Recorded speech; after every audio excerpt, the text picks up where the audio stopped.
எடப்பாடியை சந்தித்தார் உதயநிதி ஸ்டாலின். சற்று முன் திடீர் பரபரப்பு. என்ன நடந்தது? அதிர்ச்சியில் பாஜக. தமிழக அரசியலில் திடீர் திருப்பம். அதாவது தமிழக சட்டமன்ற தேர்தல் என்பது இன்னும் சில நாட்களில் நடைபெற இருக்கிறது. இந்த நேரத்தில் எதிர்பாராத திடீர் திருப்பமாக 2 துருவங்களாக எதிரெதிரே இருக்கும் 2 கட்சிகளின் தலைவர்கள் திடீரென சந்தித்துள்ளது என்பது பெரும் பரபரப்பை ஏற்படுத்தியுள்ளது.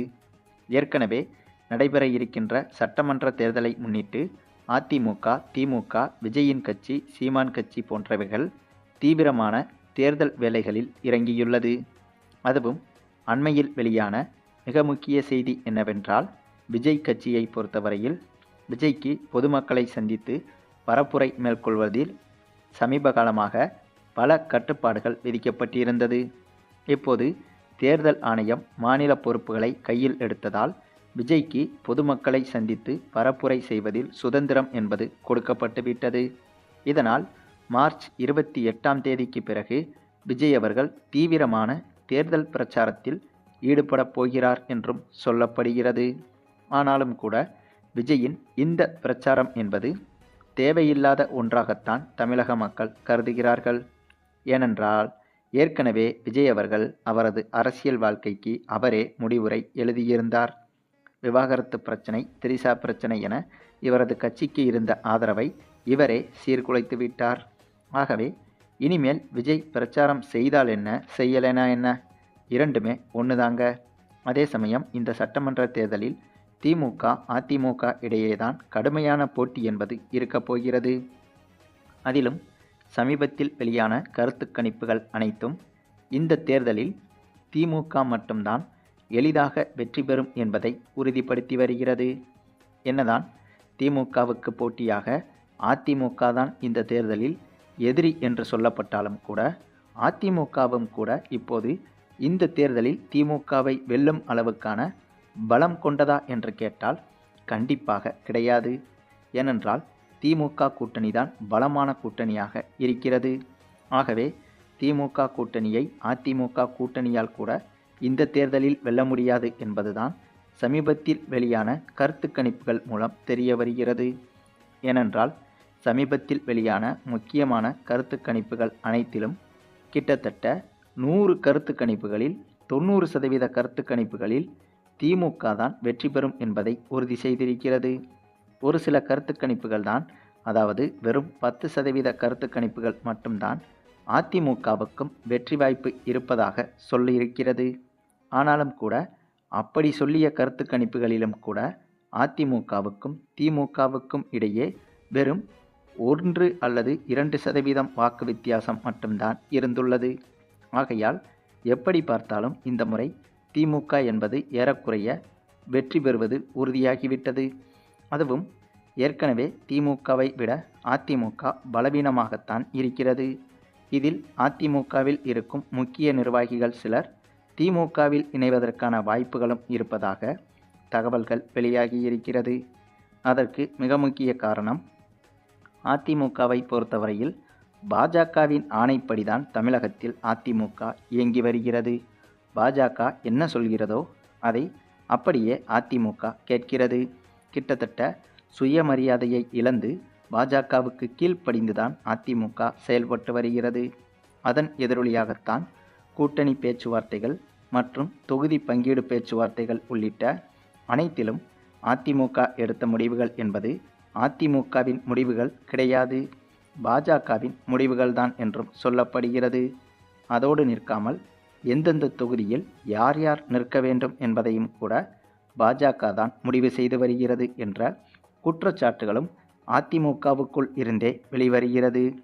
இதனால் அதிமுகவின் முக்கிய நிர்வாகிகள் பலரும் அதிருப்தி அடைந்திருப்பதாகவும், அதன் காரணமாக எப்போது வேண்டுமானாலும் அதிருப்தி அடைந்த அதிமுக பிரபலங்கள் அதிமுகவிலிருந்து விலகி திமுகவில் இணைய இருப்பதாகவும் தகவல்கள் வெளியாகியுள்ளது.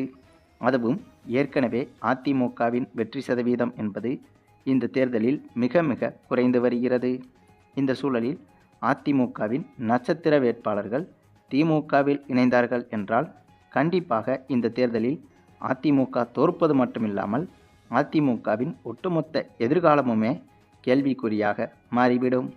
ஆகவே அதிமுகவை பொறுத்தவரையில் இந்த முறை பாஜகவின் பேச்சை கேட்காமல் அதிமுக சுயமாக முடிவெடுப்பதுதான் ஓரளவுக்கு அதிமுகவின் எதிர்காலத்திற்காவது நல்லது. ஏனென்றால் அப்படி செய்தால்தான் ஒருவேளை இந்த தேர்தலில் அதிமுகவால் வெற்றி பெற முடியவில்லை என்றாலும் கூட அடுத்தடுத்த தேர்தல்களில் அதிமுக வெற்றி பெறுவதற்கு வாய்ப்புகள் இருக்கும். ஆனால் தொடர்ச்சியாக இப்படியாக பாஜகவின் பேச்சை கேட்டு அதிமுக தமிழகத்தில் செயல்பட்டு வந்தால் அதிமுகவில் முக்கிய பிரபலமாக இருக்கும் நிர்வாகிகளும் கூட திமுகவில் இணைவதற்கான வாய்ப்புகள் உருவாகிவிடும். மேலும் இவை அனைத்தையும் விட தற்போது தமிழக அரசியலில் மிக முக்கிய சம்பவம் ஒன்று நடைபெற்றிருக்கிறது. அது என்னன்னா, எதிர்க்கட்சி தலைவரான எடப்பாடி தமிழகத்தின் துணை முதல்வரான உதயநிதி ஸ்டாலினை சந்தித்திருப்பதாக தகவல்கள் வெளியாகியிருக்கிறது.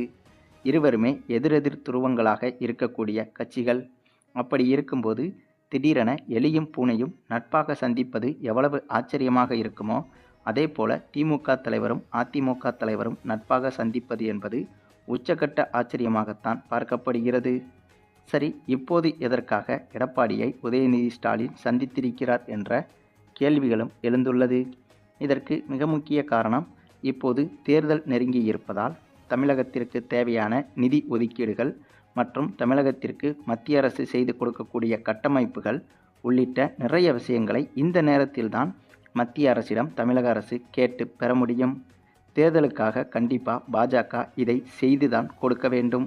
உதாரணத்திற்கு எய்ம்ஸ் மருத்துவமனை உள்ளிட்ட நிறைய விஷயங்களை தமிழகத்திற்கு துரோகம் செய்து வருகிறது பாஜக என்ற குற்றச்சாட்டும் இருக்கிறது. மத்திய அரசு நினைத்தால்தான் மாநில அரசுக்கு உதவ முடியும். ஆனால் பாஜக அதை தமிழகத்திற்கு மட்டும் செய்யாமல் துரோகம் செய்து வருகிறது என்ற குற்றச்சாட்டும் இருக்கிறது. ஆகவே இதுபோன்ற தேர்தல் சமயங்களில் தமிழகத்திற்கு தேவையான முக்கியமான விஷயங்களை மத்திய அரசிடம் கேட்டு பெறுவதற்கு அத்தகைய கோரிக்கைகளையும் வலியுறுத்தல்களையும் எதிர்க்கட்சி தலைவரான எடப்பாடியிடமும் கூறி எதிர்க்கட்சியும் ஆளும் கட்சியும் சேர்ந்து இது குறித்து மத்திய அரசுக்கு வலியுறுத்தி கடிதம் ஒன்றை அனுப்பினால் இந்த நேரத்தில் மத்திய அரசு தமிழகத்திற்கு தேவையான விஷயங்களை செய்துதான் ஆக வேண்டும்.